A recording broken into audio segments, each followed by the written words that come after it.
Hello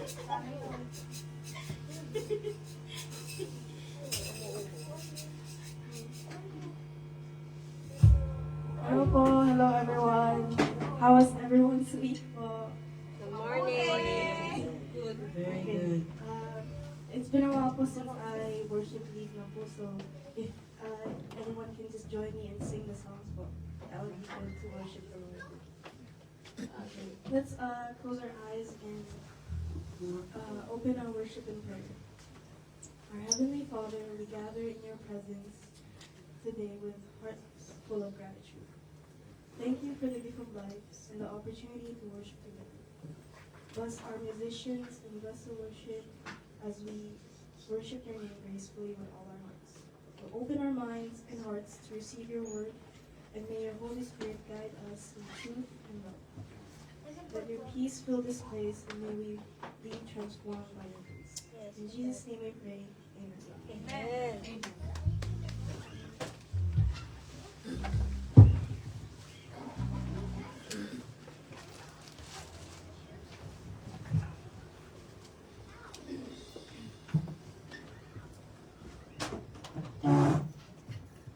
So we're gonna start the song with Our God. I think everyone knows this song about.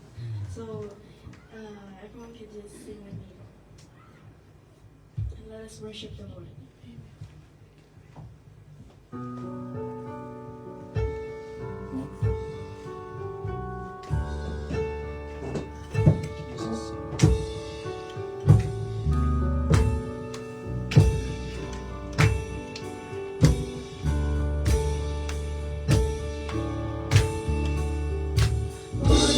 Turn into wine.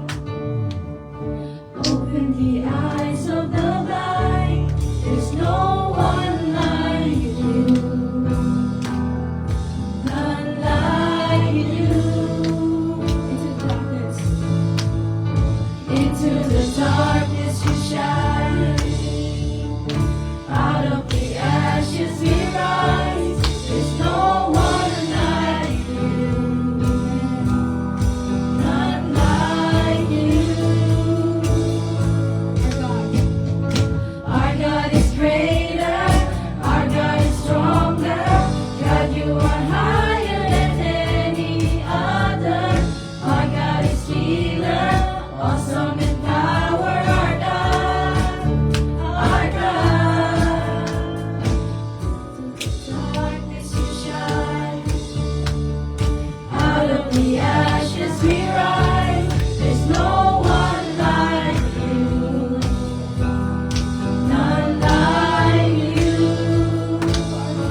with this next song po.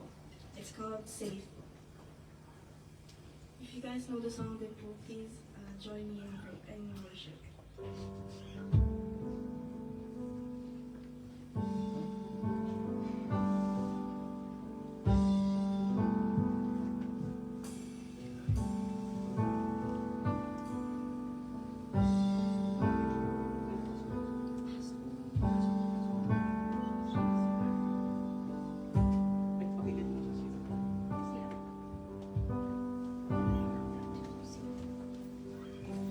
Under your grace, your mercy amazes.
Thank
you.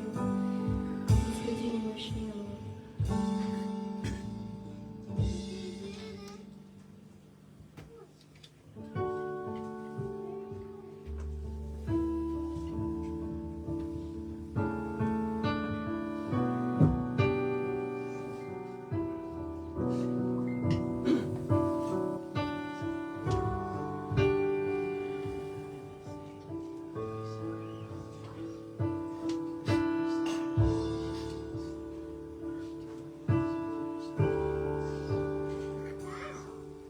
The splendor of Thee, clothed in majesty, and all the earth rejoices, all the earth rejoices. He wraps Himself in light, and darkness tries to hide, and trembles at His voice, trembles at His voice. How great is our God? Sing with me, how great is our God? And always see how great is our God.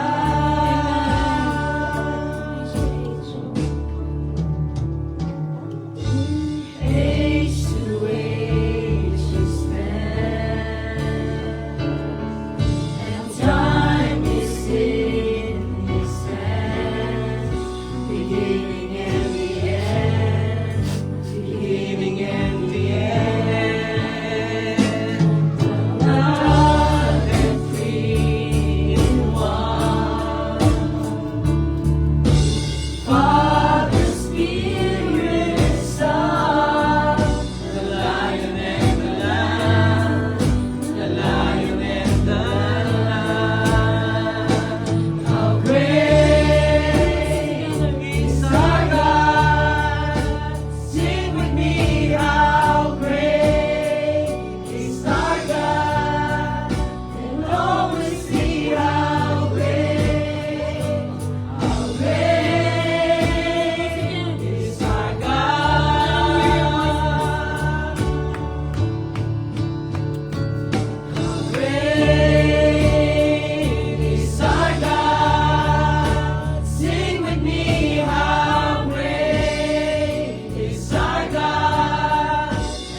welcome song, Bless na Bless.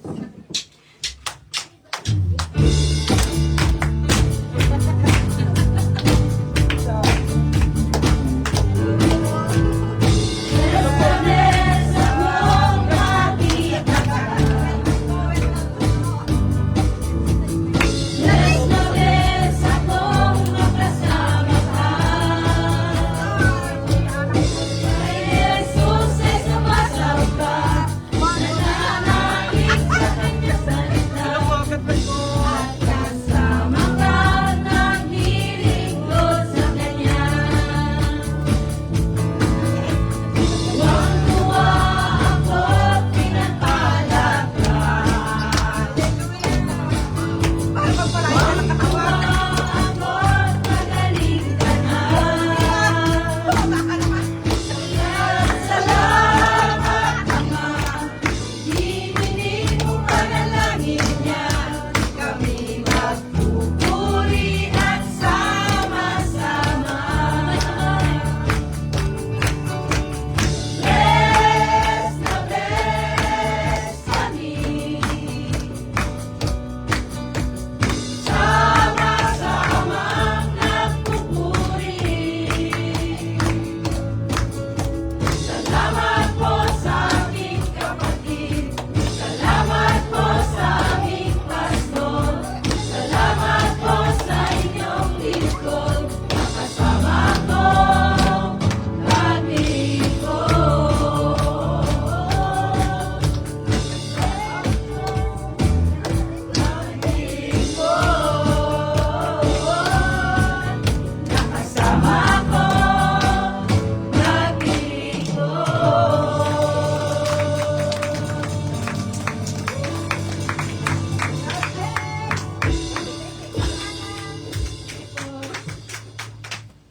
Now I will pass the mic po to Pastor Edmund to introduce our preacher. Kailangan mo bang i-introduce? Matagal daw kayo nawala eh. Ganun ba?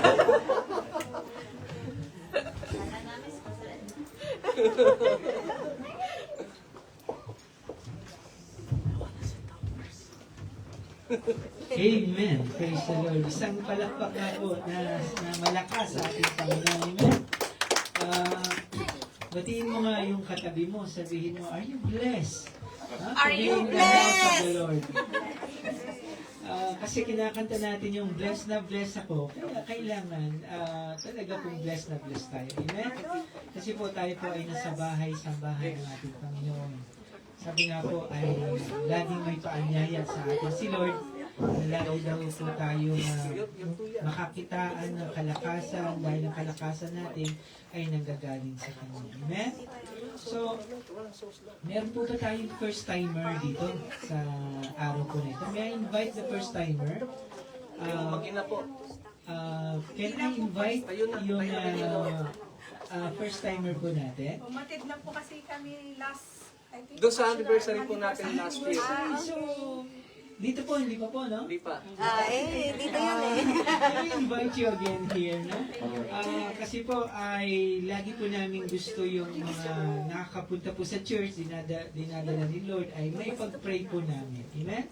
It's our privilege to pray for you. Pwede po bang mahilingan po na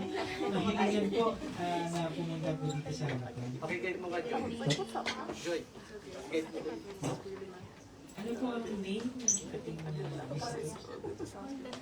Pauline. Pauline. At si Mami James. So can we extend our hand at ipanalangin po natin si Mami Jane at si Sister Pauline. So po, tayo po lahat ay sama-samang manalangin. Lord, maraming pong salamat sa araw na ito, Lord, na kami po ay nandito sa inyo pong bahay, sambahan, at sama-sama, Panginoon, nagpupuri, nagpapasalamat sa lahat ng ginawa niyo po sa aming buhay. And especially, Lord, thank you dahil dinala niyo po ang aming mga bisita dito, si Mami Jane, si Sister Pauline. Lord, kayo po ang nakakaalam ng desires ng puso po ng aming mga bisita. And we are in one, asking na ikaw po patuloy na magpala sa buhay po ng bawat isa. Pagpalain niyo po ang kanilang mga mahal sa buhay, ang kanilang family, ang kanilang desires sa kanilang mga puso. Lord, katagpuin niyo po, Panginoon. And I pray, Lord, na i-bless niyo po lahat ng kanila pong ginagawa, O God. At kung sila po ay mag-stay dito, I pray, Lord, na makita po nila yung LWBC Macau as their family, na makasama po namin sila sa pagsamba sa inyo. At kung sila po uwi ng Pilipinas, Panginoon, ingatan niyo po sila, gabayan niyo po, Lord, at pagpalain niyo po sa po ng kanilang family. Minsan po, we honor you, Lord, with their lives, and we thank you, Lord, for everything that you have done and you will continue to do. Salamat po. Ito po aming dalangin. In Jesus' name we pray. Amen. God bless po. So mamaya po, wag po natin kalimutan na kilalanin ang ating mga bisita.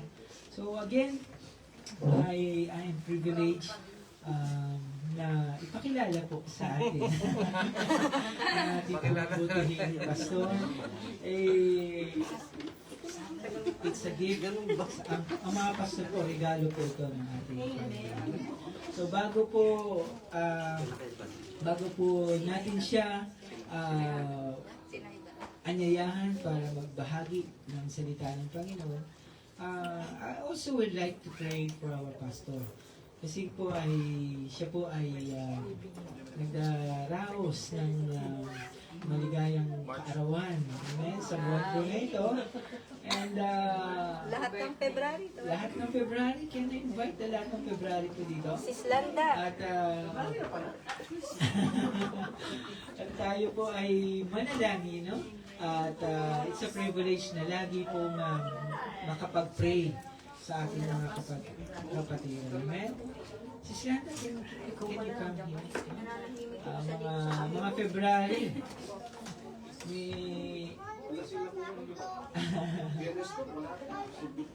so, andyan naman po, no? Naka-post naman po ito. So, may I ask everyone again can you all stand up? At tayo po ay manalangin sa ating po mga birthday celebrants for this month of February. Let's just pray. Panginoon, maraming salamat, Lord, sa regalo ng buhay na every year na kami po ay nagsiselebrate. It just reminds us, Lord, kung gaano kakabuti, Panginoon, sa amin, O Lord. The moment na kami po ay ginising ninyo, ito po ay tanda na ng inyong katapatan, ng inyong pagmamahal sa amin. Lord, sa aming po, Pastor, salamat po sa buhay niya, O God. Salamat po sa lahat ng ginagawa niyo po, O Lord. Malaking regalo po sa amin ang aming pastor na ito. And I pray, Lord, na you continue to bless him, O God. Use him, Lord, for your glory. Guide him in all that he does, O Lord. Sampu po na kanyang family. And ano po ang plano niya, Panginoon. Ikaw po nakaalam at we commit this to you, O Lord. Ano man ang kahilingan niya, katagpuin niyo po ito, Lord. Sa iyo mapapala kami. Lord, kayo din po sa aming kapatid, si Slanda. Salamat sa buhay niyo, Panginoon. Thank you, Lord, because you have given her to us ever since po na nag-umpisa ng WBC Macau. Kayo na po, Panginoon, ang pinaglilingkuran niya, O God. Kaya, Lord, salamat sa buhay, panibagong taon na pinagkaloob niyo po sa kanya. And we are praying that you bless, Lord, her family, bless her life, bless, Lord, her desires, O God. Ikaw po nakakaalam nito, Panginoon. And I ask, Lord, na patuloy niyo po siyang gamitin, Lord, dito, O God, sa WBC. Lord, maging channel of blessing po siya sa marami po pong kaluluwa. Thank you so much, O God. At Lord, heal her heart. Dahil alam ko po ay yung kanyang father ay andun pa rin po yung kalungkutan. Pero alam ko po, Panginoon, ikaw po ang nagbibigay ng kasiyahan, O God. Thank you so much, O God. At sa aming mga February celebrants pa po, Panginoon, katagpuin niyo po si Lord sila, O God. Sa kanilang pangailangan, kanilang dreams, desires. Thank you, Lord. We honor you, Lord, sa buhay po ng bawat isang nagsasalapi. Ikaw po, Lord, ang maitaas na kanilang buhay. So, ang dalangin, in Jesus' name we pray. Everybody say, Amen. So, before I give the time to our pastor, meron pong inihandang regalo ang ating pong mga kapatiran. So, can we give the gift? At pwede po ba nating kantahan ang ating pastor ng happy birthday, okay? Birthday to you. Happy birthday to you. Happy birthday, happy birthday, happy birthday to you. May the Lord God bless you. May the Lord God bless you. May the Lord God, may the Lord God, may the Lord God bless you. Happy birthday po, Pastor. Talaga pag-live. Maraming salamat po ulit. Binigay mo eh. Pwede na sana, no? Araw-araw, birthday. Yun no?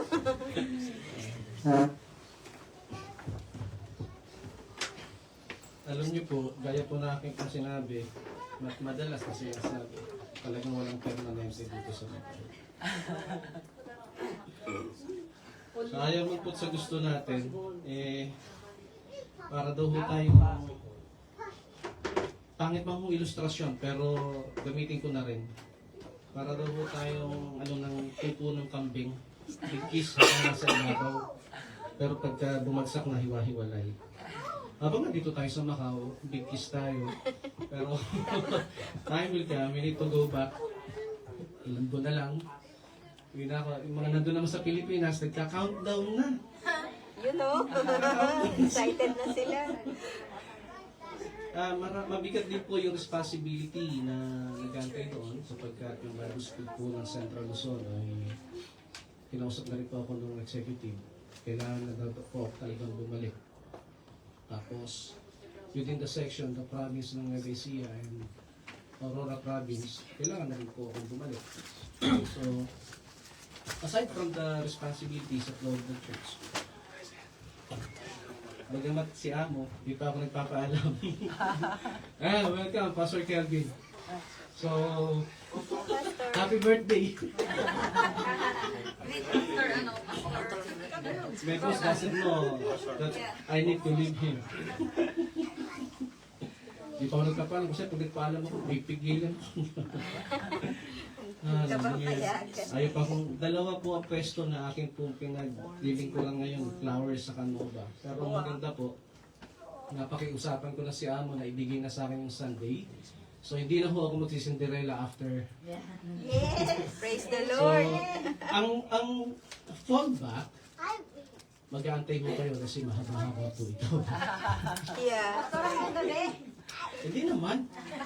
Sige po, tayo pong lahat. Minsan tanto ngayon, let's us all pray. Panginoon, nagpapasalamat po kami sapagkat tunay na napakabuti po ninyo. Yung aming pong paghinga na maluwag, pagpapakita ng kabutihan ninyo. Patuloy po naming maranasan yung biyaya po na ito. Lalo tigit do sa aming pag-aaralan ngayong umaga regarding who you are, Lord Jesus, as our high priest in the midst of the humanity and God. Lord, makita po namin yung kagandahan nito at yung pakinabang nito sa buhay po ng bawat individual. At mula rito matuto po kami. At doon sa matututunan po namin, loobin po ninyo, Panginoon, maisabuhay po namin ito at may pabahagi, may pamalas din naman. Hindi lamang sa aming kapwa mananampalataya, kundi lalong-lalo na sa mga hindi pa mananampalataya upang sila man madala po namin sa pagkakilala sa iyo. At maagaw po namin sila sa Panginoon ng kamatayan na nag-aantay doon. Salamat po, dakilang Diyos. Pagpalain niyo po ang bawat isa. Hindi lamang po kami na narito, kundi maging yung mga kapatid po namin na nakatunghay online. I-bless po ninyo sila. na nandun yung kalapong pagnanasa na makadaupang palad din po kami sa ganitong uri ng pagtitipon, subalit hindi hindi binibigay at ipinagkakit ng pagkakataon, kaya nagkokontento na lang online. Dalahin ko, Panginoon, magkaroon nawa ng pagkakataon at daan upang sila man ay makadaupang palad po namin ng personal sa ganitong uri ng pagsamba at pagtitipon. Pagpalain niyo po ang bawat isa na nato ngayong umaga. Sa pangalan ni Jesus. Amen. Amen. Sige po, makapao po tayo.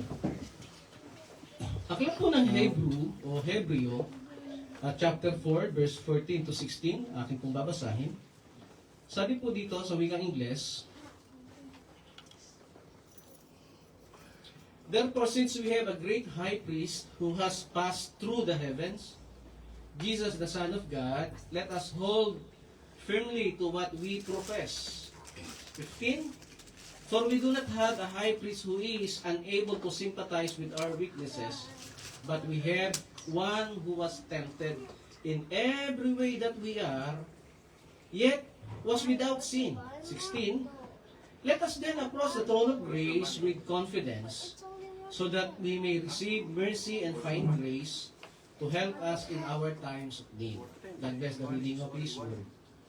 Ito pong talata po nito, natin pong binasa, ay napakahalaga na dapat maunawa patungkol doon sa kung ano ba talaga yung kalalagayan ng ating Panginoon Kristo sa buhay po natin, upang sa gano'n ay magkaroon din naman tayo ng kapanatagan at kagampanan o yung tinatawag na kompidensya tuwing tayo haharap sa dakilang Diyos. So to start, we need to bear in mind that the writer of Hebrews is speaking to Christian believers that time, yung mga panahon po nila, who are being tempted to give up their faith and give up on God because of the difficulties they face for following Jesus. Nung time po nila, nung sinusulat po itong Book of Hebrews, ang pinakalayunin ng author ay i-encourage sila doon sa mga nararanasan nila kasi matindi po persecution na po ng time na yon. Kung di po ako nagkakamali, ito po yung doon sa panahon na ni Nero. Na ang mga Kristiyano po noon ay ginagawang torch. Kasi nasabi ni Nero that time, okay, you claim you are the light of the world, okay. Patutunayan natin na kayo nga light of the world. Ang ginagawa sa mga mananampalataya noon ay tinutuhog po ng parang barbecue, inilulubog sa alkitran at inilalagay sa mga kalsada. Tapos sila ho yung sinisindihan parang kandila para magsilbing liwanag nga po sa daan. Ginawang literal ni Nero yung applications po that time. So this sa Book of Hebrews, pinapakita po ng author na makita po natin ito yung naranasan nila, kaya yung encouragement ay gayon na lang. Even Jesus reminded the people of Israel who failed to enter the rest because of unbelief, but His hope to the people is this: the promise of entering His rest still stand. A Sabbath rest remains for the people of God. Sa Hebrews chapter 4 verse 9, bago binanggit ng author yung verse 15 to 16 para mas maintindihan natin yung background. So that's why when Jesus walked here on earth, He said, "Come to me, all you who are weary and burdened, and I will give you rest." Kung natatandaan po natin sa mga Gospels, Matthew 11:28. Kasi nga, pinapaunawa ito ng Panginoon sa Kristo na ito talaga yung reality sa buhay. Ang buhay Kristiyano ay hindi puro hallelujah lang. Na kagaya po ng iba, hindi, basta i-claim mo, in Jesus' name, you have it, it's wrong. Akala nila, pagka nag-pray ka na at tinapos mo na sa in Jesus' name, parang baga nakatali na yung kamay ng Diyos para ibigay yung gusto mo. Hindi po ganon. So, dapat malinaw po ito. So, therefore, give every effort to enter to the real rest that our souls are longing for. Verse 11. Makita po natin yung sa chapter 4 ng Book of Hebrews.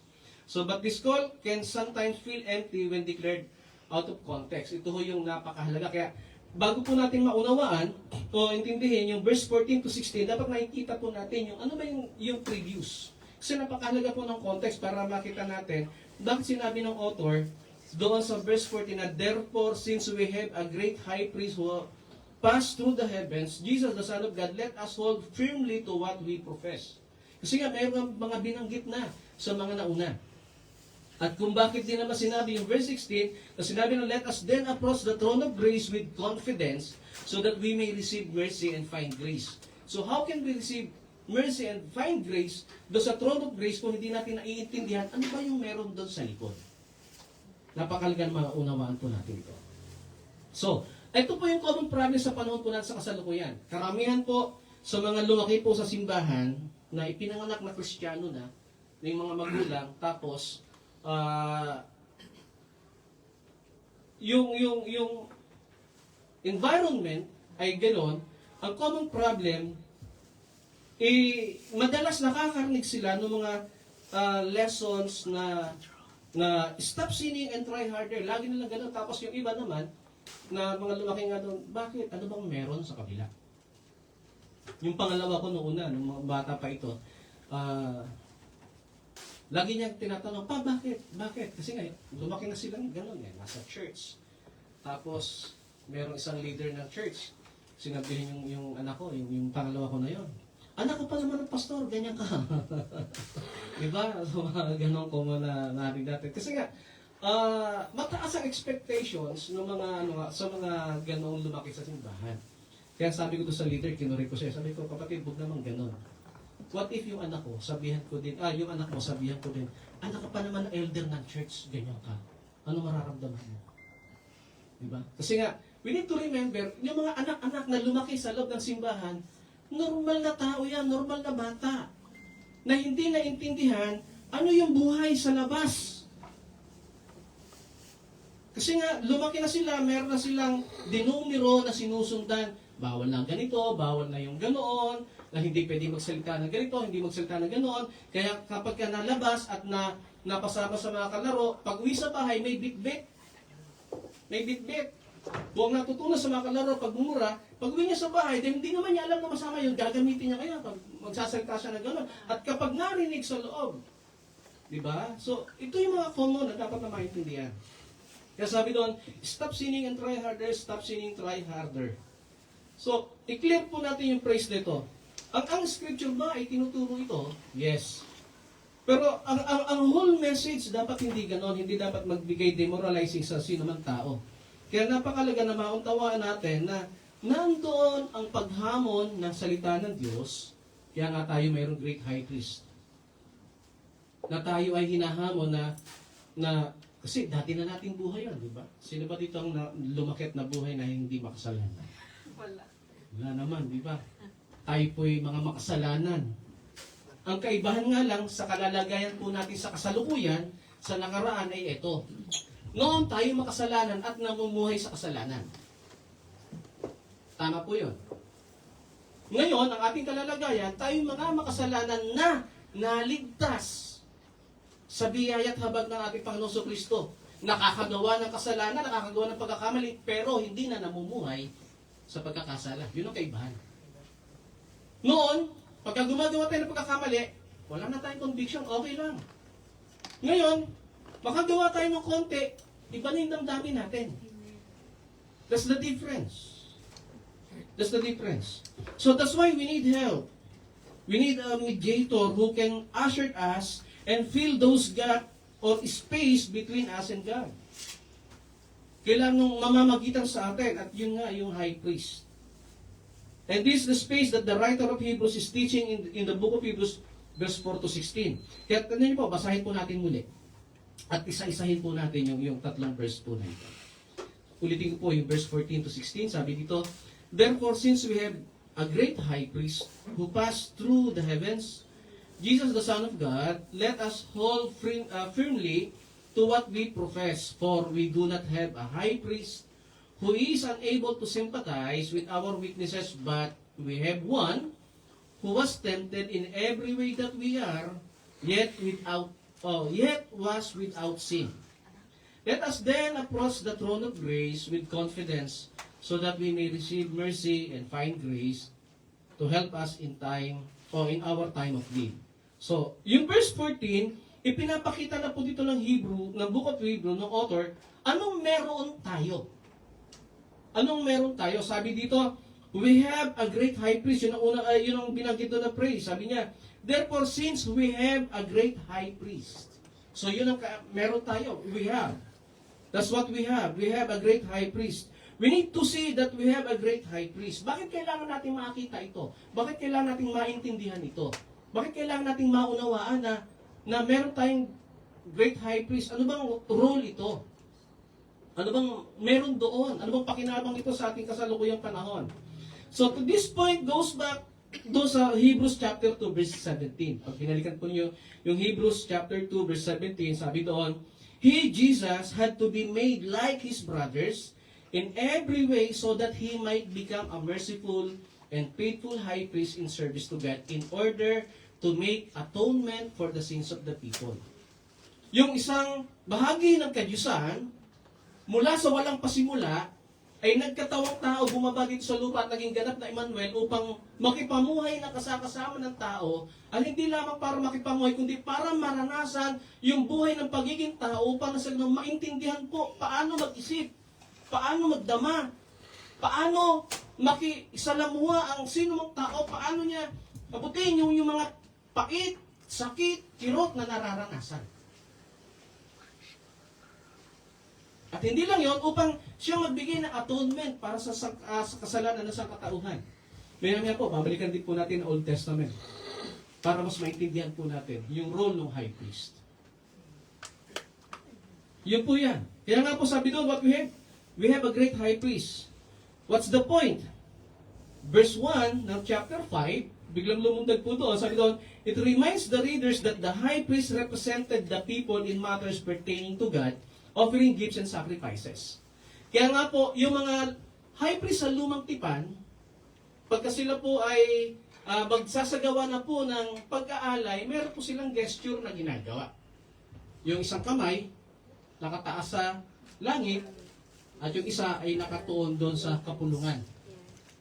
Na pagpapakita na nakaganyan, upang magpakita, siya yung magbibuild ng gap, to build the connections between the human the sinful nature, the sinful human race and the divine God. Kaya nga po yung ating pong Panginoon sa Kristo, dalawa po yung title pag ginagamit po natin. Pakita niyo sa Bible, ginagamit Christ Jesus, then ginagamit Jesus Christ. What's the point? Kasi yung Christ Jesus, it signifies to the divinity to humanity. Siya yung nag-mediate between God to human. At yung Jesus Christ, as a mediator of human to the divine God. Kaya nagagamit yung word na yon. Kaya dapat maintindihan natin yung role ng ating Panginoon Kristo as a high priest. So the high priest stand between the gap, between the people and God, making sacrifices on behalf of the people. Yun ang ginagawa ito. At sa lumang tipan, ang high priest, isang taon lang ito lumalabas. Isang taon lang ito nagagawa ng seremonya. Yung mga saserdoting common na saserdote, mga pare, noong panahon na yon, sino yung nagsasagawa ng alay araw-araw? Halimbawa, halimbawa, ako yung saserdote. Gamitin ko na si Sister Carol as an illustration. Nagkasala siya. Lalapit siya ngayon sa saserdote. Hindi pa siya sa akin lalapit. Sa iba pang saserdote, para doon siya mangungumpisal, kagaya ng ginagawang practice doon sa pinanggalingan po natin. Kung nang galing kayo ron. Ako po kasi nanggaling doon dahil dati ako sa Kristan. So, halimbawa, nangumpisan. Sabihin niya, ano ba tawag nito? Father. Kasi po, ako po yung ganito. So, yung saserdote na pinagkumpisalan niya, sasabihin naman kasi, aalamin doon ano yung antas ng kabuhayan, estado sa buhay, tapos, ano yung degree ng kasalanan. Mula doon, ipapato ng pare, anong uri ng offering, peace offering ang kanyang iaalay. Kung may kaya, pwedeng baka, buya. Kung walang kaya, pwedeng tupa, kambing. Kung walang-wala, kalapate. Kung talagang walang-wala, bato-bato. Yun. Pagkatapos ng ipapasa nung pinagkumpisalan niya, doon sa isang pare, halimbawa ako po yun. So akong gagawa na ito para sa kanya. Pagdating po nung pang isang taon, doon naman lalabas yung pinakapunong saserdote, yung high priest na tinatawag, siyang po doon sa lahat. So kaming lahat ng mga saserdote naman, bibigyan na sa kanya lahat ng mga na yun. Siya ang gagawa doon. Kaya ang gagawin namin mga tagapaglingkod na saserdote, yung pagpapaliguan niya, na palangga ng ginto, pupunin namin tubig. Doon siya maliligo, doon siya maglulublog.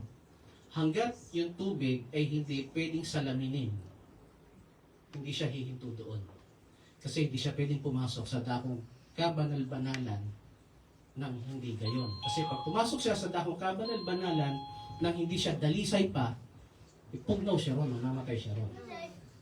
Kaya nga ang mga saserdote, yung dakilang saserdote noong araw, pag pumapasok sa templo, sa tabernakulo, sa Holy of Holies, meron silang kadenang nakatali dito. Tapos yung laylayan ng kanilang sutana, meron kampanilyang maliit. Para pagpasok na doon, habang tumutunog yun, it signifies that the high priest is still alive.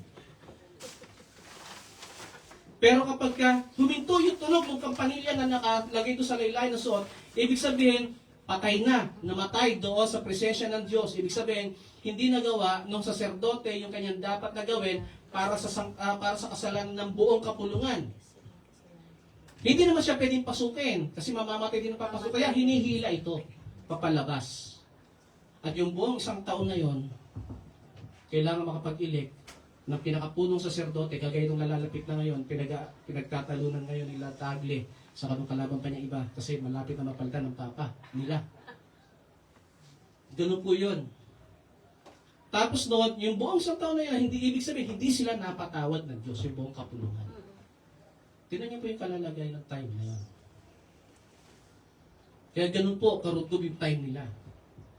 Dito sa panahon natin, si Jesus iba. Nung ginawa ni Jesus ito, at pumasok siya doon sa kabanal-banalan, ginawa niya ito once and for all.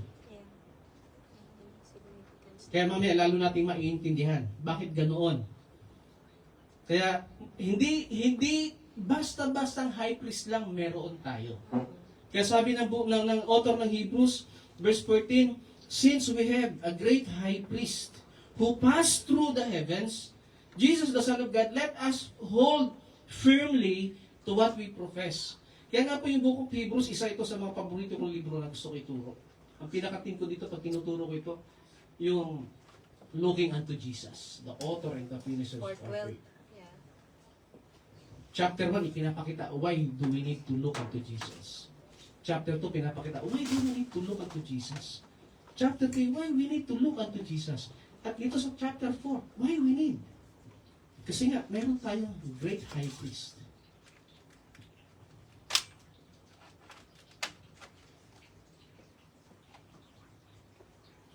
We have a great high priest of immeasurable superiority. Superior yung pagiging high priest ni Jesus Christ kumpara sa high priest sa lumang tipan. At kahit sa panahon natin sa kasalukuyan, bakit? Kasi wala nang iba pang pwedeng tatayo. Kahit yung sagasana po natin. Kahit po itong pinanggalingan natin malaking grupo, itong Roman Catholic Church. Ang pinakadakilang saserdote nila sa buong mundo, walang iba, yung tinatawag ng Santo Papa nila. Na pinag-aagawan ngayon ng trono ni Cardinal Tagle ng Pilipinas at ng 6 pa na galing sa ibang bansa. Kaya nga sabi ko sa mga news ngayon, may possibility daw na mag-shift ng galaw ang Roman Catholicism kapag from Asia yung naging Pope at kauna-unahan daw ito sa history if ever na mangyari at Pilipino pa.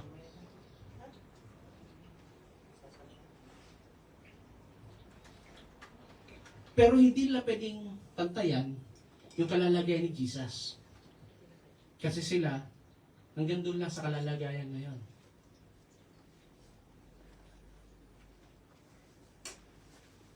Si Jesus, nung naging high priest, nalakpasan niya yung lahat ng temptations, pero hindi nagkasala. Hindi nagkasala. Our high priest has passed through the heavens, which indicates that Jesus did not go merely into a physical temple, but into the very presence of God. Itong mga tao ngayon, na high priest, hanggang dito lang, wala pang nakatuntong sa sa talagang presensya ng Diyos. Wala pa. Only Jesus. Kaya yun ang kaibahan na meron tayo as believers. At dahil sa meron tayong ganung kalalagayan, dapat makita natin, napaka-privilege pala natin. So dahil sa napaka-privilege natin, na meron tayong great high priest, dapat magtulak ito sa atin upang lalo tayong magseryoso sa pagiging buhay Kristiyano, na hindi tayo dapat maging easy-go-lucky. na maging ating paglilingkod, dapat lagi ibinibigay natin yung the best. Kaya yung, kausap ko yung ano ko po kagabi, ba sa Pinas, tapos nangumusta ako doon sa ano namin, sa region po namin, ano ba yung kalakang nangyayari ngayon. Tapos may mga word akong narinig na sinabi daw ng isang pastor. Sabi ko, what? Nasabi nila yun? Hindi ba sila nagbabasa ng Bible? Tapos magtatanong. Buti pa ikaw, pagka naiimbitahan ako, speaking engagement ko, ito ang aking TF. Really? Sabi ko, ngayon ba usapin TF? TF na ba? Ang linaw-linaw na sinabi ni Jesus Christ. Libre mo tinanggap, libre mo pamahagi. Kung bigyan ka, salamat. Kung hindi ka bigyan, salamat. Sino ba employer mo? Sabi ko sa mga kabano ng pastor sa Pilipinas, sino ba ang employer niyo? Pagka maliit bang na ibibigay ng church, kailangan niyo pukpukin ng church? No. Pukpukin niyo yung nasa taas kasi siya employer eh.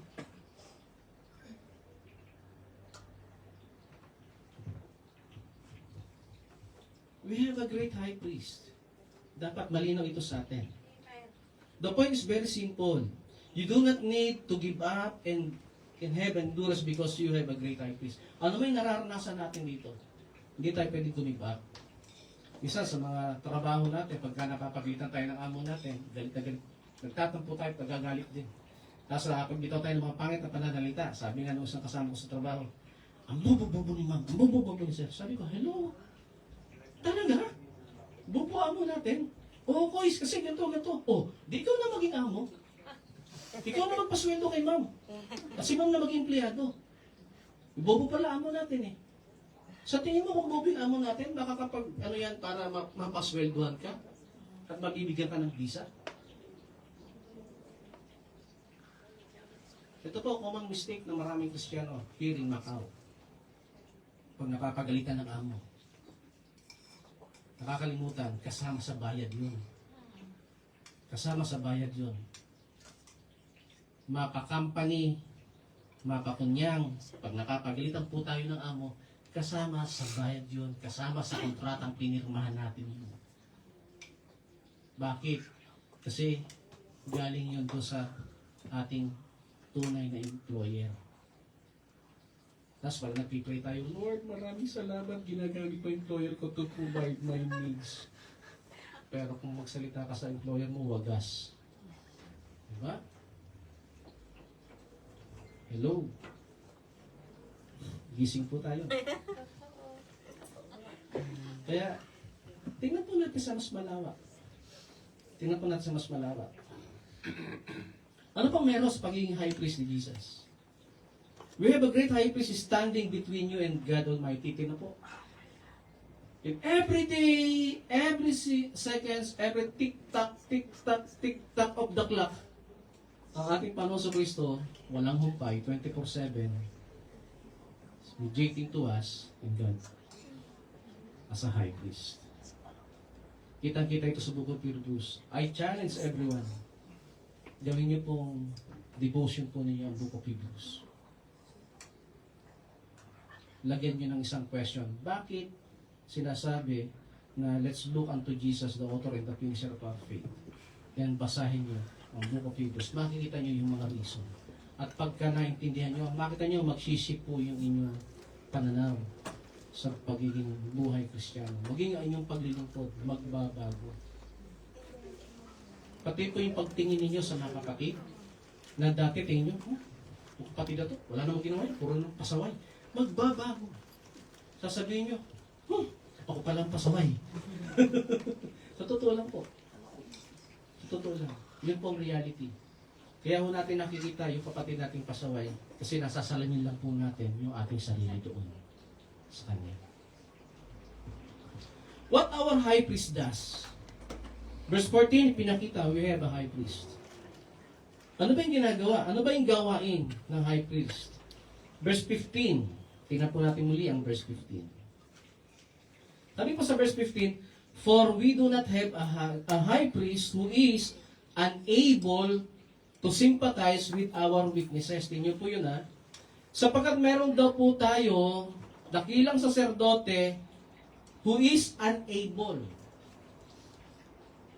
to sympathize with our weaknesses. Ibig sabihin, kaya niyang makisimpatya sa lahat ng ating mga nararamdaman. Sa lahat ng ating mga sitwasyon na nararanasan. Pero sa kabila ng ito, sabi doon, we have also one who was tempted in every way that we are yet without sin. Yun lang yung kaibahan. Tayo, pag dumaan tayo sa temptation, nagkakasala tayo eh. We give in. Bumibigay po tayo. Pero si Jesus, nung dumaan sa temptation, hindi siya nag-give in. Hindi siya bumigay. Halimbawa, naglalakad po tayo sa Malo. O kahit saan na lang po dyan, sa Ruwa na lang. Naglalakad po tayo. Nakakita ka ng bus card. Ano ang common mentality ng mga Pilipino? Ito po na-observahan ko, yung mga Chinese, pag may nakita, kukunin, ililipat lang ng pwesto. So, doon sa kitang-kita. Doon sa kitang-kita. Pag Pinoy, hindi eh, sinisipa eh. Hanggang sa walang makakita. At kukunin. Hindi pa kinuha, pero doon sa act na kanyang pinakita, nagkasala na kaagad.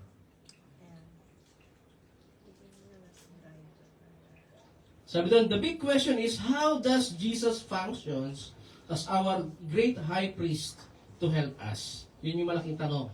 At yung verse 15, nakita ho natin yung answer. That's why, sabi doon, verse 15 is answering in verse 4 that we told to hold fast to our confessions because we have a great high priest, Jesus the Son of God. At ito po yung pagpapaliwanag doon. Sabi doon, the great fact, we do not have a high priest who is unable to sympathize with our weaknesses.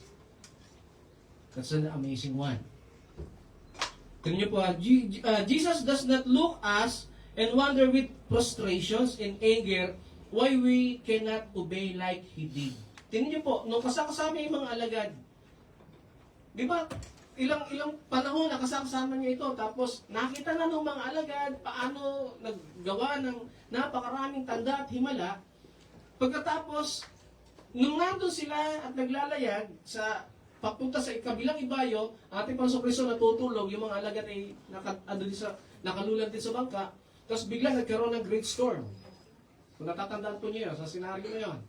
Tapos ay nahintakutan ng mga alagad at sinabi, at ginising ating Panginoon Kristo at ang sabi ganito, Guro, wala bang ano man ito sa inyo? Mamamatay na kami. Tapos ano sabi ng Panginoon Kristo?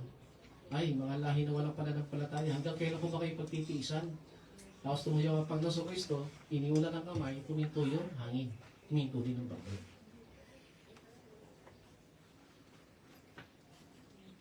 Madalas pagka nandun tayo sa turmoil ng situation natin, hindi tayo makapag-isip ng tama. Madalas, ang nakikita natin yung sitwasyon. At dahil sa yung sitwasyon nakikita natin, madalas kaysa hindi, nakakapag-react tayo at nakakagawa ng desisyon based doon sa current situation. At madalas, namamali po tayo. Si Jesus, every now and then, pag binalikan po niya yung gospel, yung reaction niya hindi ganun eh. Laging anticipated niya ano yung mga possible na pwedeng mangyari. Analytical po ang ating Panginoon Kristo pagka pinag-aralan po nila. Ganun po siya mag-isip. Ano mag-epekto ito? Kaya nga po, yung lagi ko sinasabi sa mga kapatid, sabi ko sa kanila, dapat lagi ganito tanong natin. Kapag ginawa ko ba ito ba'y makapagbibigay lugod sa Panginoon o hindi? Kapag ginawa ko ba ito, ano epekto nito sa akin? Ano epekto nito sa kanila? Ano epekto nito sa kabuuan?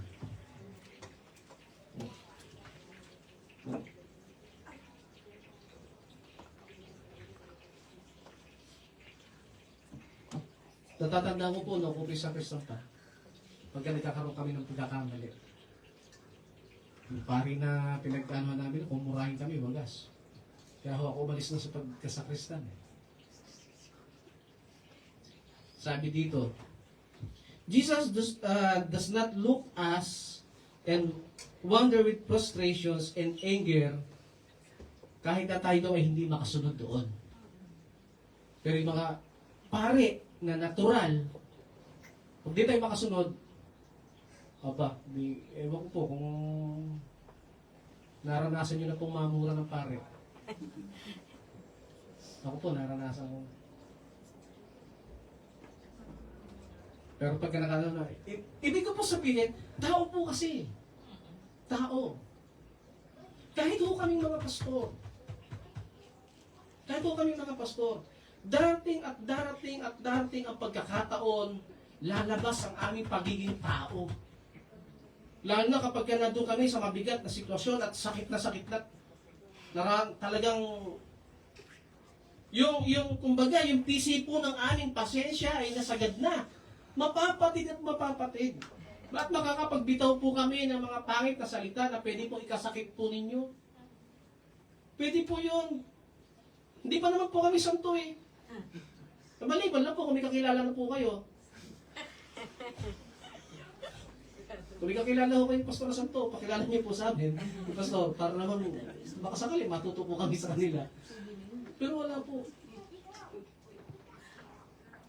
Si Jesus lang po ang pwede ho nating lapitan na hindi siya magagalit sa atin.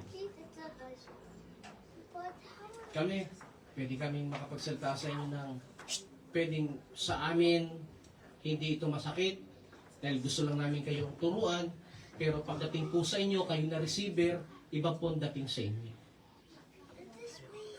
Pwede po yun. Kaya nga po ang ating Panginoon Kristo, He became human so that He could be our great high priest. Ano ba yun? Nung naging tao ang ating Panginoon Kristo, He became human so that He could be like us and understand us. Jesus does not use His knowledge against us. Instead, He sympathized with us. Hindi niya ginagamit yung kanyang kaalaman para benggahin yung mga tao, kundi para makipagbigay simpatya at madala sila sa pagkapanuto, mahila sila mula doon sa pagkakasala at madala sa liwanag ng Panginoon ng dakilang Diyos. Kaya nga po tinawag tayong Ecclesia called out of darkness. Kinuha mula roon sa karimlan ng kasalanan at dinala sa liwanag. And this is the idea of the sympathy He offers. And we speak of sympathy often as merely an emotional identification. Diba? Pag may kaibigan tayo, best friend man na nasa problema, lalapitan natin, makipagbigay simpatya tayo. Kaya mo yan, nasa ko rin yan. Diba? Tapos, sasagutin tayo ng kaibigan natin. No, hindi mo ako naiintindihan kasi hindi ko nakasuot ang sapatos ko. Normal. Sapatos mo yan. Hindi, what I mean is, di ba ganun tayo sinasabi natin? Pero kay Jesus, pag binasa ho natin, walang nakahigit sa karanasan na pwede niyang maranasan. Ako po, di ko pa nasubukang maduraan sa mukha. Dahil sa panangaral ng Ebanghelyo. Ang pinaka-worst na karanasan ko sa pangaral ng Ebanghelyo, yung buhusan ako ng alak. Yun ang pinaka-worst nangyari sa Aliaga. Sa Bibiklat.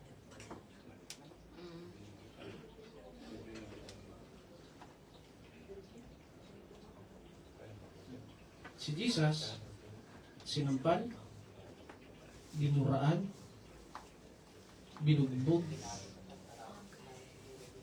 ano pa? Diba? Bagamat walang kasalanan, sabi to, kahit na si Pontius Pilate, sinabi niya wala akong makita kasalanan sa tao na ito. Hindi siya worthy na makaranas ng ganito. Pero gano'n pa man, kaya nga naghugas kamay si Pilato di ba? Hugas kamay. Kasi ayaw niyang masisi.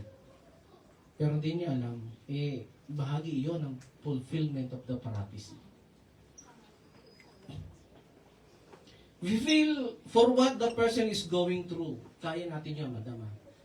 Pero hindi natin pwedeng madama ng 100% yung nararamdaman ng may sitwasyon na yun. Kasi iba yung siya. Pero si Jesus Christ, ramdam niya yun. Kaya yung pagiging high priest niya, ikakaiba.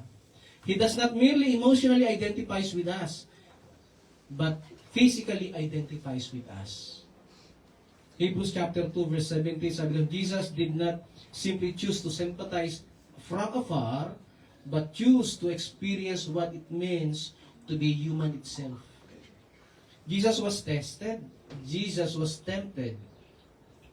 And He suffered all those great trials. But notice, there is something really great about Jesus as our great high priest. He experienced all of this without sin.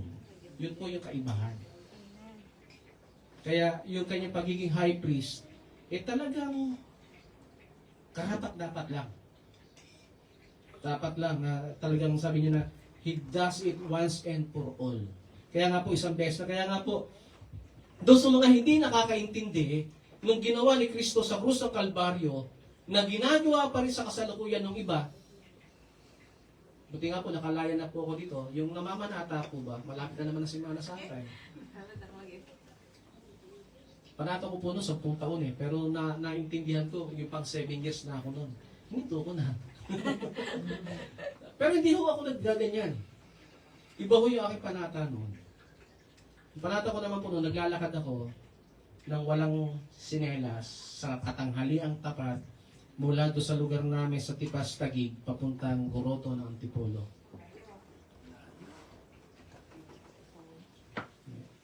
Ganun talaga pagka mamamanata ka na bulag. Bulag ka sa katotohanan Diba? Nung time na yon, iba pananaw namin. Kasi pananaw namin nung kami tama. Kasi kami ang tunay na iglesia. Diba? Pero pag tinignan natin ng Bible, maintindihan ko what the scripture is saying, hindi pala. Hindi pala. Tapos pagka binasa mo ang Book of Hebrews, makikita po ninyo, na kapag ginawa natin yon, practice natin yon, isang malaking sampal ito sa Panginoon sa Kristo na para baga sinasabi natin, kulang pa yung ginawa mo sa krus ng Kalbaryo, kaya ginagawa ko ito para mabawasan ang kasalanan ko.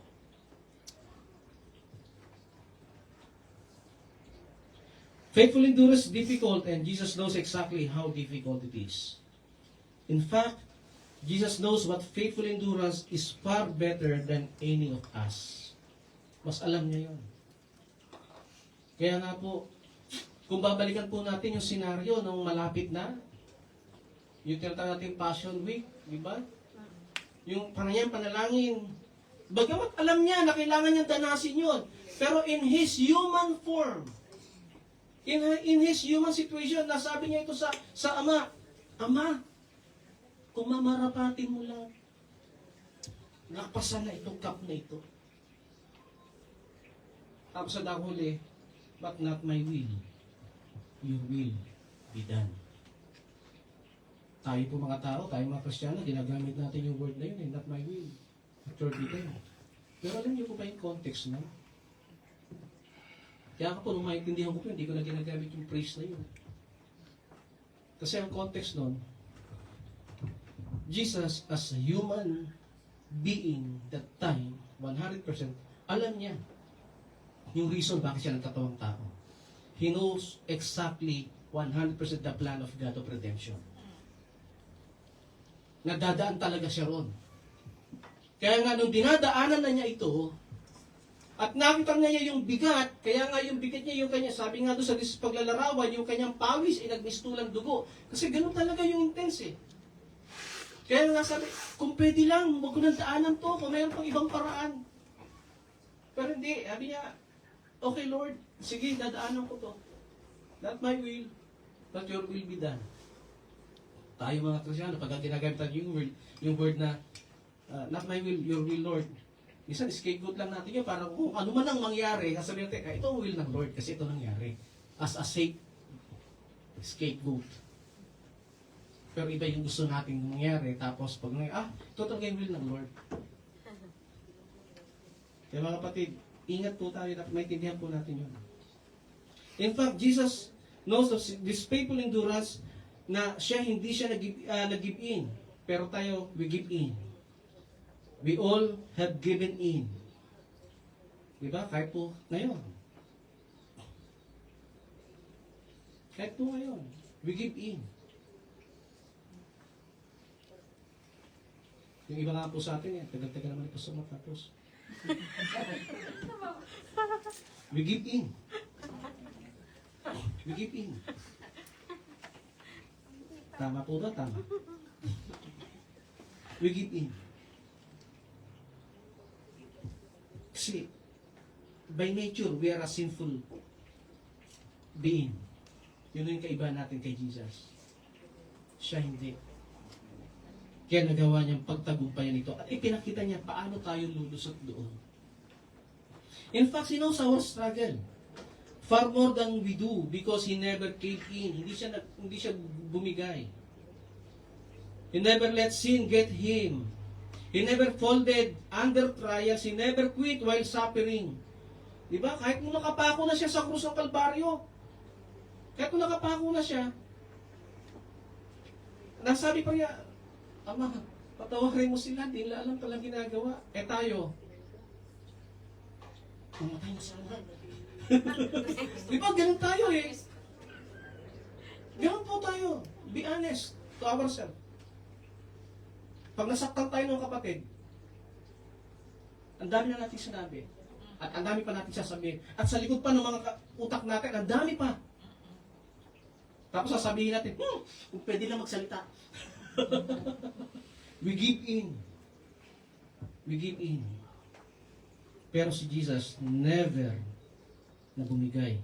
The divinity of Jesus did not prevent him from experiencing the feelings we feel, the emotions we have, the test we face, the temptations we see, or the pain we endure. Yung pagiging Diyos, yung pagiging divine ni Jesus Christ, hindi naging daan, hindi naging sanhi upang sagkaan na maranasan niya yung mga bagay na ito. Hindi, dinaanan pa rin niya yung lahat ng ito. Kaya nga po nasabi niya, Father, if you are willing, take this cup from me, yet not my will, but yours be done. Yung buong gospel, makikita po ninyo po yun. Jesus was all the way to the limit as well, but all of his experience would have been useless to us if he sinned. Kung yung kanyang mga ginawang pagpapakasakit na yon, bumigay siya, useless lahat yun. Pero dahil nga sa hindi siya bumigay, yun yung isang reason kung bakit sinabi ng author ng Hebrews, pwede natin itong panghawakan. At dahil ito, meron tayong kompetensya na makakalapit sa trono ng biyaya. And sometimes we get confused to this idea, di ba?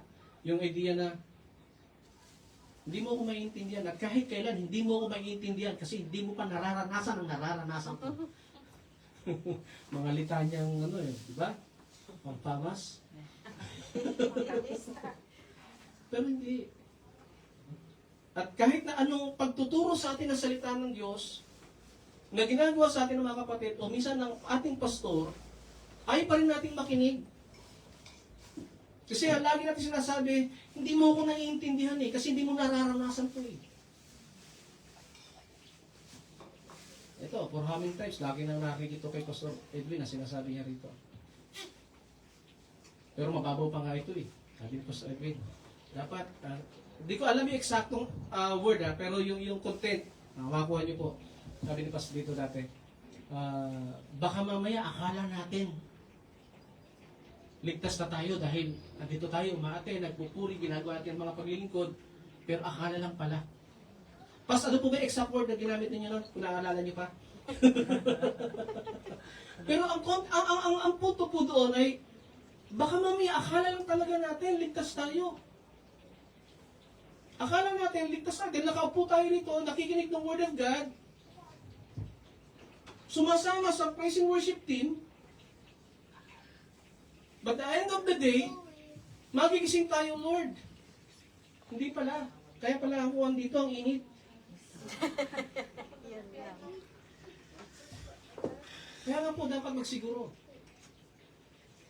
Sabi ko po sa dalaga ko hapon, kasi may pinoward sa akin yung pangalawa ko, patungkol doon sa sinabi ng isang Pharisees sa Israel, isa pong Parsiyo sa Israel, grupo ng mga Paris doon, na na-interview. At sinabi ko doon na naka-ready na po lahat. Pati yung pagtatayo ng ikatatlong templo. Paano to? Ganito, sabi ko, matagal na yan, sabi ko. Inedit na lang yan ng mga vlogger, pero matagal na yan. Pero ang tanong yan na, hindi pa yan naitatayo. Why?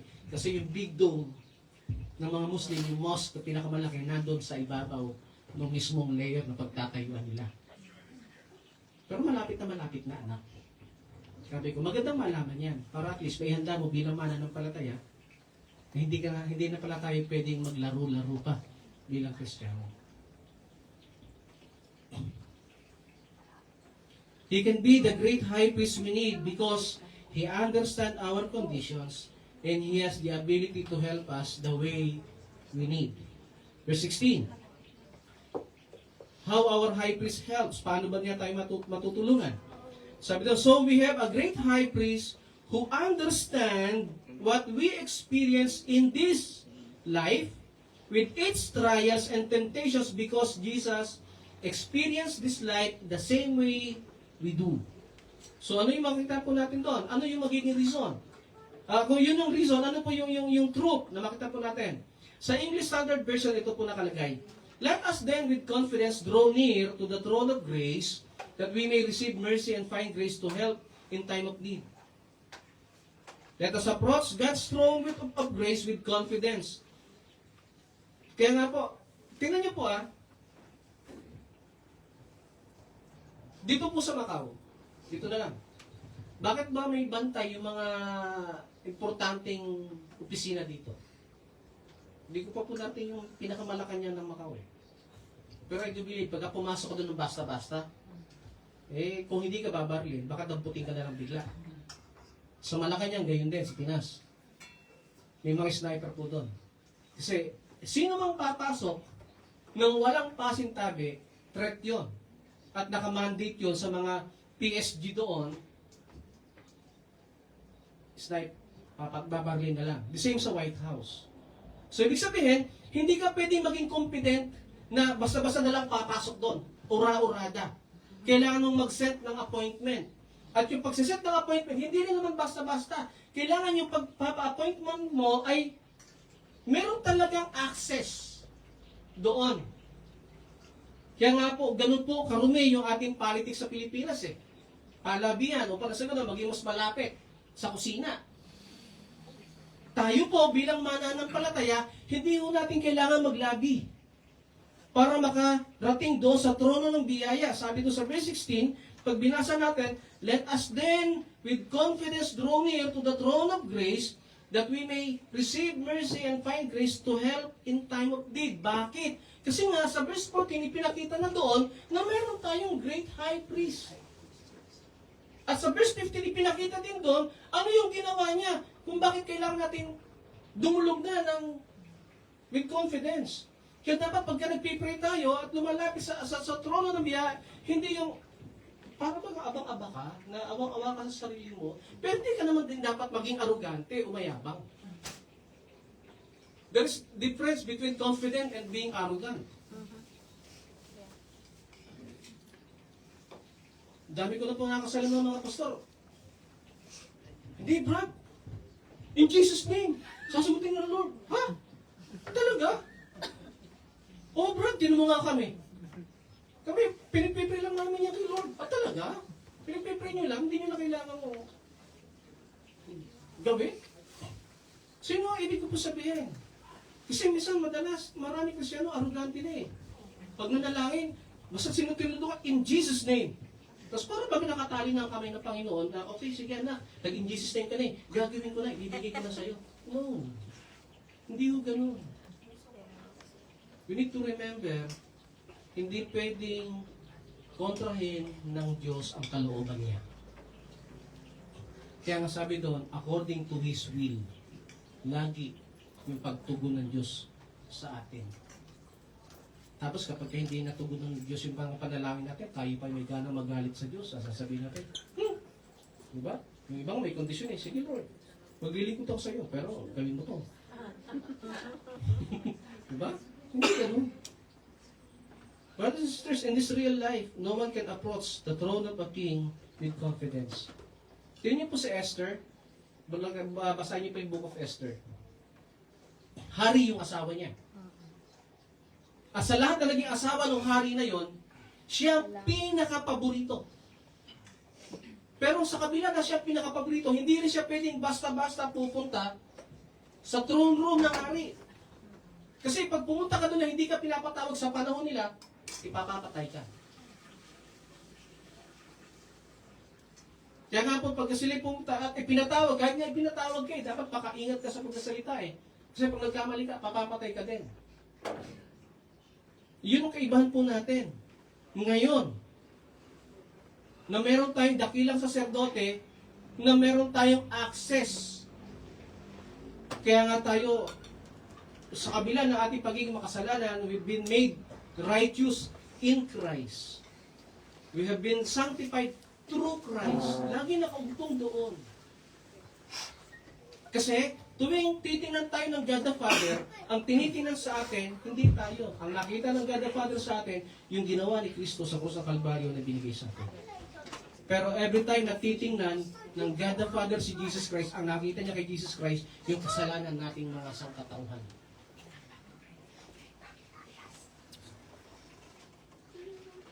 Kaya nga under the old covenant, ito yung mga bagay na dapat makita. Kaya nga po sa lumang tipan, yung mga ganong saserdote, ganon din. Yung binanggit ko po kanina. Kaya sila may mga ganong tali. Sabi po doon sa Old Testament, lahat po ng lumalapit sa tabernacle nang hindi allowed, mamamatay talaga. Pag binasa po niyo yung Book of Levites, yung Leviticus, Exodus, makita po niyo doon. But now that we have a great high priest, we can approach God's thrones with confidence, and we can have confidence approaching God's thrones dahil nga meron tayong dakilang tagapamagitan ng ating dakilang saserdote, ng ating Panginoon Kristo. Hindi ka pa natagan po tayo. And this confidence, ito ho yung magbibigay sa atin ng reason bakit dapat tayong magpatuloy at huwag gumig-up. Nakakaranas man tayo ng pain, nakakaranas man tayo ng discouragement, hindi man napapansin yung ating ginagawang paglilingkod. Minsan, ang sentimento ng ilang mga naglilingkod, hindi naman lang nakikita yung pagpapahalaga na ginagawa ko. Lagi na lang si ganito ang nakikita. Tapos kakantay yung kanta ni Freddy Aguilar na ako nakikita, ako nasisisi, ako lagi napapagalitan. Diba? Dapat po hindi po ganun. Baguhin po natin ating mentality. We will not receive condemnation. So every now and then, nalalapit tayo sa Torah ng Diyos. Kasi, nandiyan si Jesus. We are going to receive help in time of our need, and we can approach God's throne and find God's favor because Jesus became human and suffered for us para paglapit natin sa dakilang Diyos, may bigay natin dapat na paglilingkod sa Kanya. To end up, ito pong na ito, dapat magkaroon tayo ng pagmumuni-muni sa ating sarili. Tanungin natin ating sarili, kumusta ba aking kalalagayan ngayon?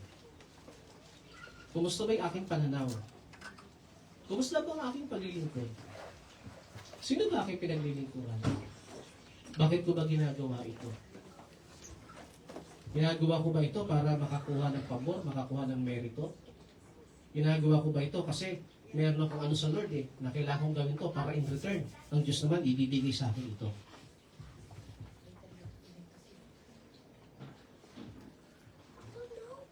Tandaan po natin, He knows the human experience. That's why let's not quit no matter the situations nor circumstances or struggles that we are facing through. Let us look and focus our eyes on faith to Jesus Christ, the great high priest who understands what we are going through in this life. Tayo po'y manalangin. Panginoon, hayaan niyo po na mag-sink in sa amin yung reality po na ito. Madalas kaysa hindi taken for granted po namin ang katotohanan po na ito, na kayo ay nariyan lamang palagi namamagitan sa amin upang kami makadulog sa trono ng biyaya ng dakilang Diyos.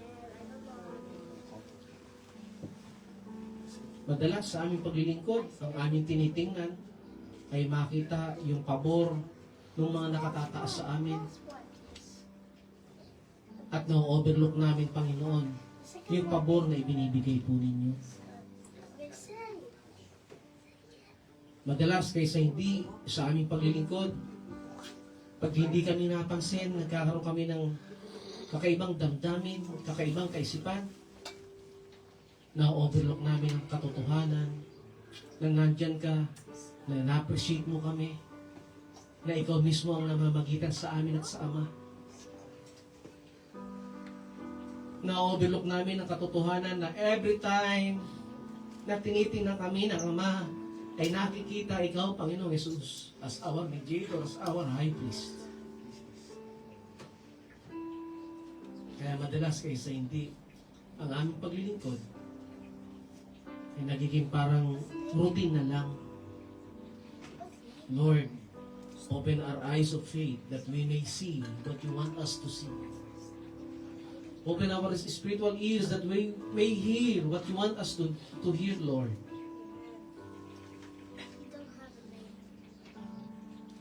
Lord, what a great privilege we have that we have a great high priest who able to sympathize doon sa lahat ng aming mga nararanasan.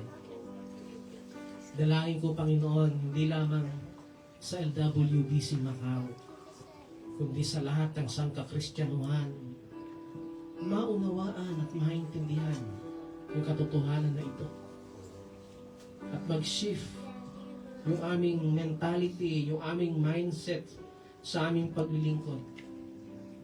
At tunay na mailagay sa tama na walang ibang employer na aming pinaglilingkuran kundi ikaw. Lord, bless us. Bless mo po, Panginoon, ang mga mananampalataya, mga churches dito sa Macau. I-bless mo rin po ang mga church doon sa Pilipinas na maintindihan, Panginoon, lalong-lalo na po yung kabuuhan ng LWBC worldwide na same itinuturo din po ang topic po na ito. Lord, maintindihan po naman ang kalahatan at maunawa ang katotohanan po na ito. Maraming salamat, Lord. Maaring sa iba, parang hirap tanggapin dahil masakit. But Father God, we need to experience this pain of correction para may tama po kami. Salamat po, dakilang Diyos. Pagpalain niyo po ang bawat isa sa pangalan ni Jesus. Amen. Amen.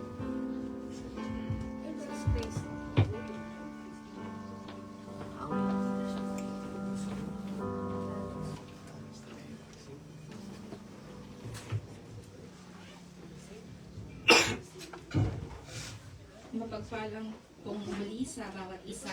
Tayo naman po ay dadako po sa ating pagbibigay. Naniniwala po ba ang lahat na mas masaya po yung nagbibigay ka?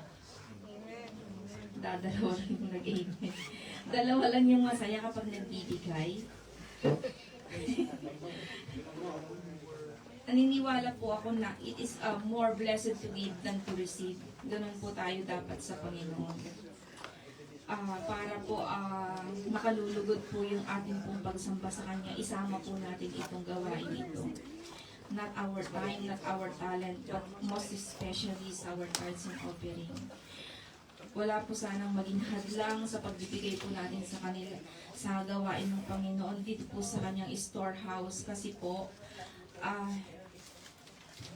magiging hindrance po yun sa pagsunod mo sa Panginoon kung wala kang pananampalataya na yung kung pinagkukunan mo ng iyong ikinabubuhay, ang atin pong mga trabaho. Kaya dapat po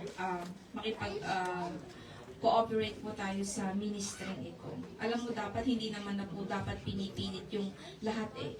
Even the students, nagbibigay po sila sa Panginoon. Wala po silang trabaho, their allowance, pero they want to please God. Sana maging ganito po yung puso natin sa Panginoon. Maging open po yung mga palad po natin sa pagbibigay po sa gawain ng Panginoon kasi we cannot outgive God. The more na nagbigay ka sa Panginoon, mas generous ang Lord para sa iyo. The more na nagbigay ka ng 100 pataka ngayong araw na to, 100 calls ang babalik sa iyo. Kaya nga sinabi niya, subukan mo. Subukan mong magbigay kung hindi niya bubuksan ang durungawan ng langit at rumaragas ang pagpapala. Alam niyo po, ang Panginoon siya. Kapag nangako po siya, tinutupad niya. Hindi po siya katulad natin na kapag nangako po tayo na magbibigay tayo kasi nagkaroon tayo ng trabaho, then we fail. Pag sahod natin, wala na po yun, nakalimutan na po natin yun. And nawa po ay lagi po natin ipaalala sa ating puso yung pagsunod po natin sa Kanya. Kasi the more na nagbibigay tayo sa Kanya, the more na tayo ay pagpapalaan ng Panginoon. Amen po ba? Inanyayahan ko po ang bawat isa, atin pong pag-pray ang atin pong mga tithes and offerings. Pasalamatan po natin ang Panginoon. Hallelujah. Dakilang Diyos, tunay na napakabuti mo at ikaw ay walang katulad, Panginoon. Maraming salamat, Panginoon, sa patuloy mong pagbibigay ng pagpapala sa aming pong iglesia dito sa LWBC Church. Panginoon, salamat po sa lahat po ng aming mga butihing pastor. Salamat po, Panginoon, sa lahat po ng members ng LWBC Church na patuloy mong iniingatan, Panginoon. Lord, salamat, Panginoon, sa pagbibigay mo po ng mga trabaho sa amin pong lahat. Tunay, O Diyos, na kapag nangako ka, Panginoon, ito po ay iyong tinutupad at patuloy, Panginoon, na hipuin mo, O Diyos, ang puso ng amin pong mga kapatiran na muli po nilang maalala, Panginoon, kung ano po yung para sa iyo, Panginoon. Tunay naman po, Panginoon, na wala po kaming pagkukunan, O God, kung hindi nanggaling lamang po sa iyo. At nararapat naman po, Panginoon, na ito po, Panginoon, ay ibalik po namin sa iyo, Panginoon. Ibalik po namin, Panginoon, kung ano po yung pinagkatiwala mo sa amin, Panginoon. Lord, salamat, Panginoon. Patuloy mong i-bless, Panginoon, ang finance team, Panginoon. And bless our church, Panginoon. At ang lahat po ng aming pangailangan, Panginoon, ay iyong pong abutin, Panginoon, dito po sa iglesia. Salamat po muli sa iyo po, O Diyos, ang papuri, parangal at pagsamba sa iyong dakilang pangalan lamang, Jesus. Amen. Ang lahat po ay malaya na pong magbigay.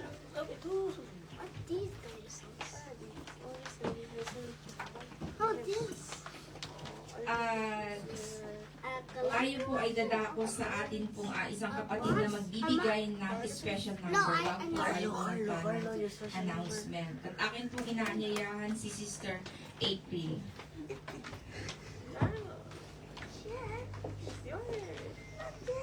Amen.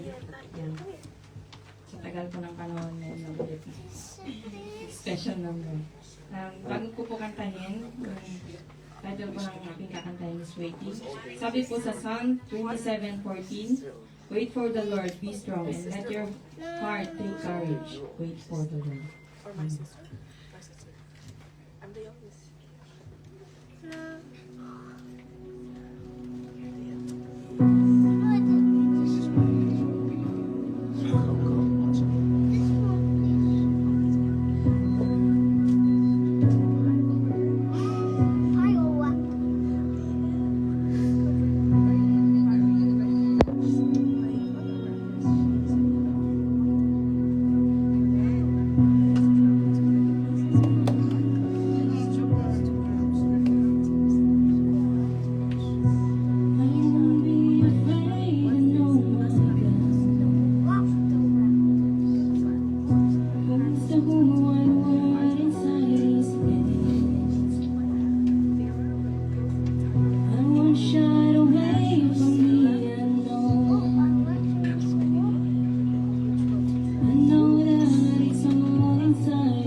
trust in the Lord with everything I have. I will bring you all my praise in the good and the bad. I will worship in the waiting when I cannot see the end. It's never let me down. I'll never change, so I'll praise Him anyway.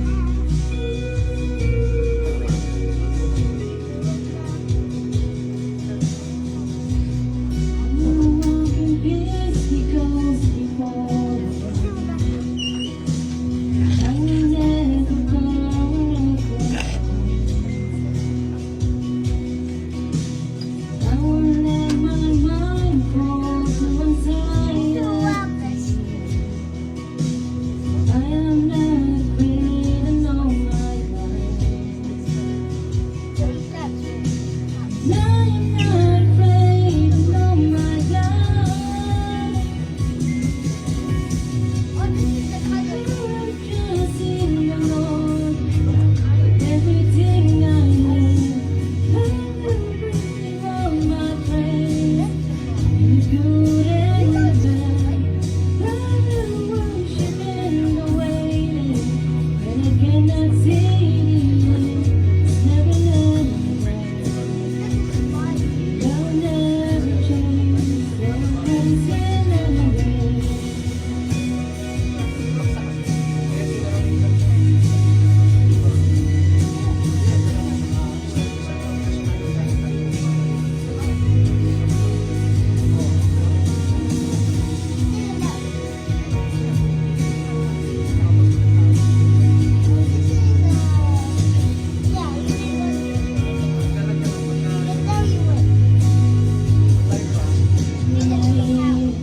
I don't want it. It's not useless. If I don't get it, I don't need it. It's not what you have. If I don't see it, I believe that it's all in your hands. If I'm waiting, could you move it?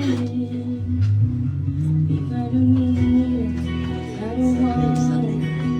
It's in your hand. If I don't get it, I don't need it. It's not like you have. If I don't see it, I don't need it. It's all in your hand. Can you move it? If I'm waiting, can you move it? Trust in the Lord, everything I have. I will bring Him all my praise in the good and the bad. I will worship in the waiting when I cannot see the end. It's never let me down. I'll never change, so I'll praise Him anyway. Amen. Hallelujah.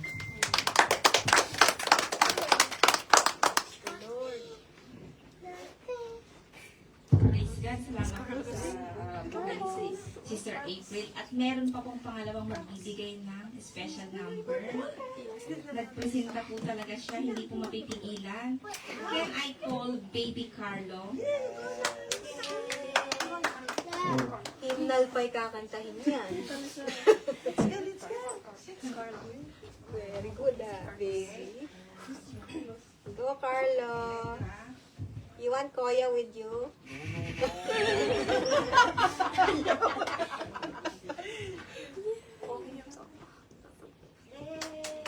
Clap your hands naman!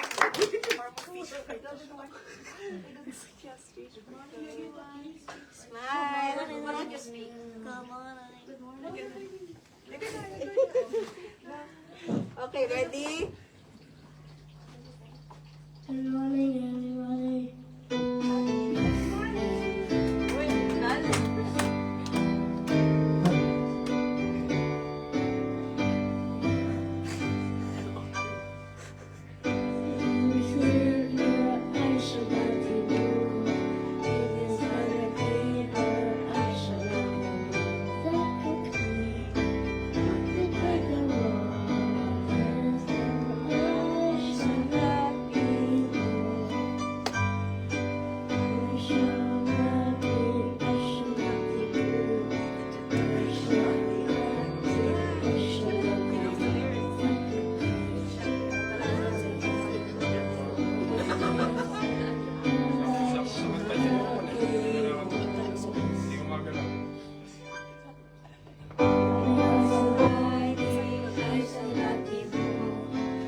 Hindi nga nagalaw. Hindi siya nag-move. Hindi siya nag-move. Talagang practice niya. Nag-dance pa siya. Salamat po sa buhay ng atin po mga baby dito sa church. At nakita niyo naman po kanina ang praise and worship, di po ba? Nakaka-inspired po na makita po ang young mga youth po dito po sa church, the new generation of worship team. Tayo po ay dadako na po sa announcement. Huwag po natin kalilimutan ang ating pong Wednesday prayer meeting.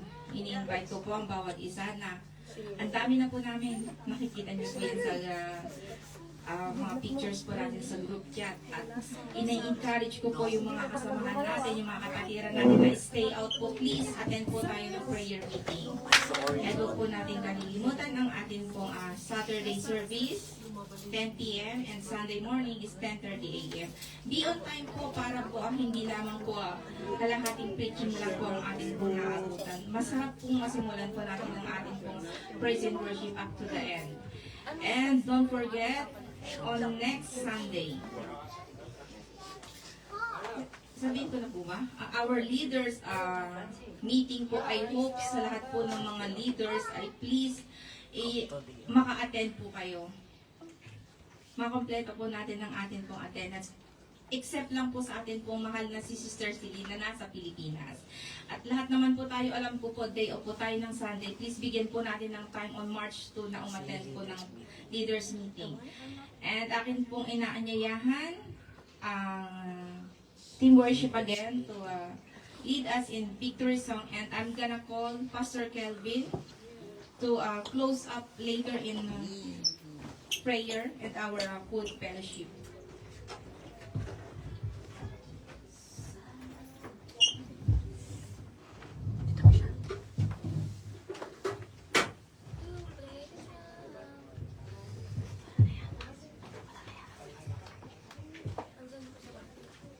Before we close in prayer po, let's sing our closing song, Sana. No.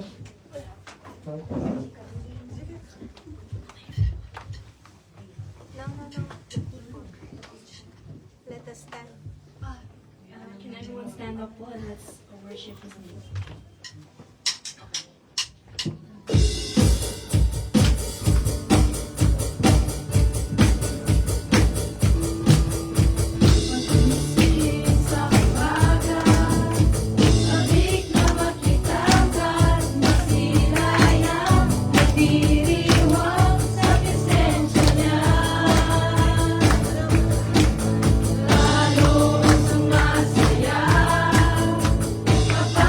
Feeling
Thank you.